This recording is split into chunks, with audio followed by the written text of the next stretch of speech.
You're listening to Culture 360, the podcast that takes you inside the world of workplace and team culture.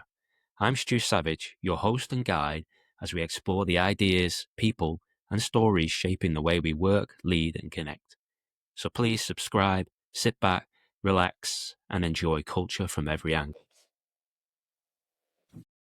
Hello, good people, and welcome back to the Culture 360 podcast, Culture from Every Angle, in association with the Culture Room.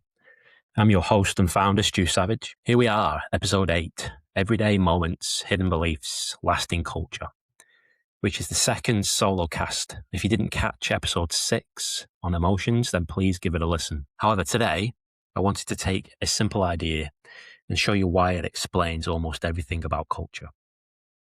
Because if you truly understand this, you understand people, and in turn can evolve your culture.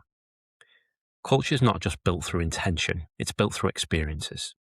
Not just your strategy, not just your vision statements, and not just the values printed on the wall. Culture is the sum of what people experience every single day.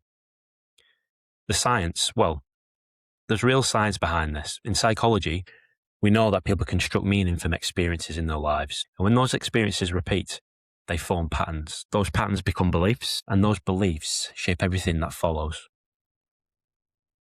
So what we're really looking at is a chain reaction. Experiences create beliefs, beliefs shape values, values drive behaviour, and the behaviours become the culture. And culture drives those actions and results that we're looking for. Think about your own life for a moment. Your parents, your schooling or your education, your environment where you grew up, your friend circle, successes, trauma, relationships, travel, exposure to diversity and diverse ways of thinking. Think about the news that you watch, the social media that you consume, the podcast you listen to, and the algorithms that shape the information that you see. Previously, we spoke about emotions versus logic and how they interact. Beliefs aren't just logical, they are emotional.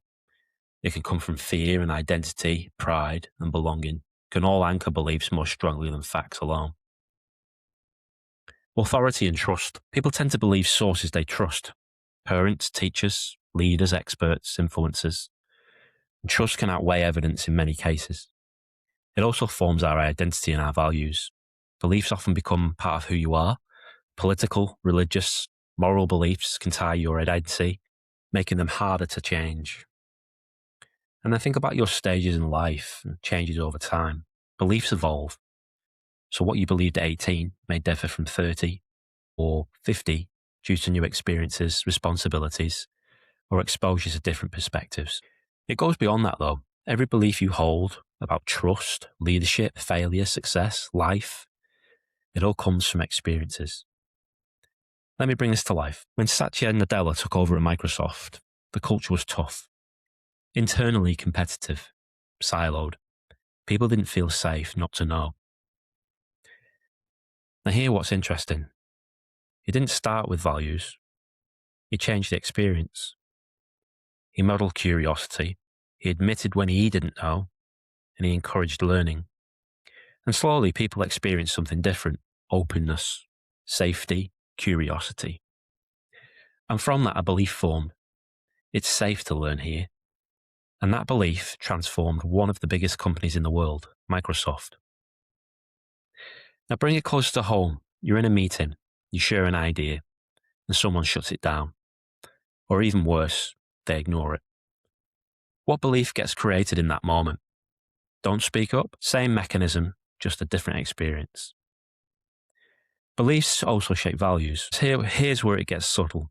We think we choose our values, but often our beliefs choose them for us. At Pixar, co-founder Ed Catmull understood something that most leaders miss. If people don't feel safe, they won't share ideas. So they created something called brain trust, a room where ideas are challenged. No hierarchy, no ego, just honest feedback. Now imagine you're in that room.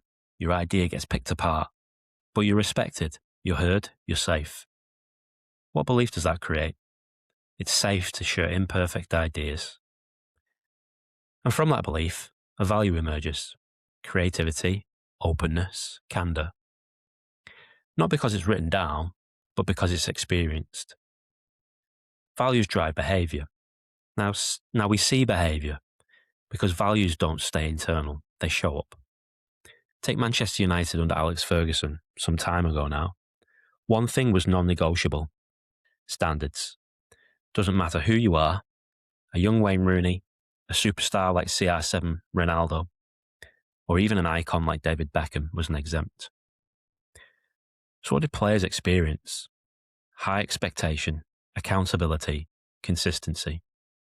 And the belief became, nobody is bigger than the club. That belief shaped values, discipline, work ethic, responsibility. And those values drove behaviour. Players worked harder, players tracked back, players held each other accountable. That's culture. Behaviour becomes culture. Now here's the part leaders need to hear. Culture isn't always intentional. Sometimes it's what you allow or what you ignore. Take early Uber under Travis Kalanick. The experience inside the company was intense. Aggressive targets, win at all costs, internal competition. No one said, let's build a toxic culture, but the experience told people everything they needed to know. Results matter more than behaviour. Winning is everything.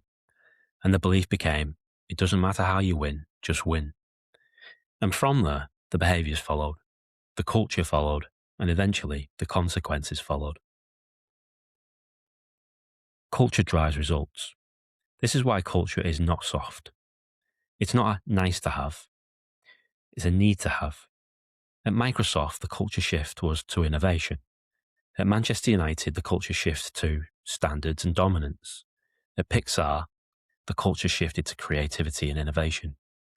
And at Uber, it started to break down. No pun intended. Same formula, different experiences, different outcomes. So if you're listening to this and thinking about your team, your organisation, your workplace, your own leadership, or even your own family, here's the question. What are people experiencing because of you? Do they experience safety or fear, curiosity or criticism, trust or control?